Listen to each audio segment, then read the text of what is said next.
काय आहे, काल निवडणुकाचा निकाल जाहीर झाला. लोकसभेचे इलेक्शनपासून ते नगरपालिका असो किंवा महानगरपालिका असो किंवा विधान परिषद असो, या निकालाच्या सुरक्षेची, त्या पेट्या घेऊन जाण्याची, त्या निवडणूक आयोगाच्या अधिकाऱ्यांची, त्या निवडणूक प्रक्रिया चालवणाऱ्या प्रत्येक कर्मचारी अधिकाऱ्यांची सुरक्षा ही पोलीस अधिकारी कर्मचाऱ्यांच्या डोक्यावर असते. 24 तास 48 तास मागील 3 महिन्यापासून पोलीस कर्मचारी स्वतः घरी नाही आहे. प्रत्येक जिल्ह्यात घर सोडून दारोदारी फिरतोय.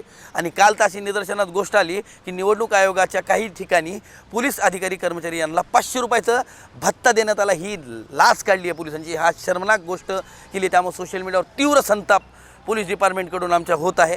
त्यामुळे मी माननीय निवडणूक आयोगाला आणि माननीय मुख्यमंत्री या राज्याचे गृहमंत्री यांना एक पत्राद्वारे विनंती केली की हे रक्षण करणारा पोलीस कर्मचारी यांची जर लाच काढली निवडणूक आयोगाने हे कितपत योग्य आहे. कारण 24 तास तुमचं रक्षण करणार आहे. त्यामुळे निवडणूक आयोगाने या प्रत्येक पोलीस अधिकारी कर्मचाऱ्याला 5,000 रुपये, कमीत कमी 5,000 रुपये त्यांना मानधन द्यावं, तो भत्ता द्यावा. पैसा मिळणं हा आमचा उद्देश नाही आहे, पण 500 रुपये देऊन आम्हाला अपमानित तर करू नका.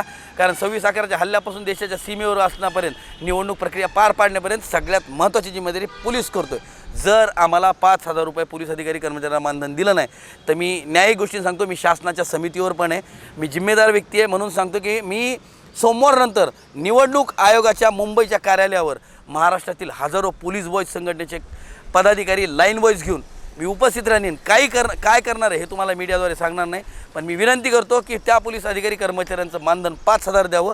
कारण ज्यांनी अहोरात्र मेहनत केली, त्याच्यामध्ये होमगार्ड असो, SRPF असो, रेल्वे असो आणि खाकीमधला MSF जवान असो, म्हणजे ज्यांनी पण सुरक्षा केली आहे त्या प्रत्येकाला 5,000 रुपये द्यावे. कारण 500 रुपये देऊन तुम्ही आमची अशी लायकी काढू शकत नाही. माझी अशीच विनंती. त्यामुळे मी राहुल दुबाले हात जोडून विनंती करतो की निवडणूक आयोगाने या पोलीस कर्मचाऱ्यांना न्याय द्यावा.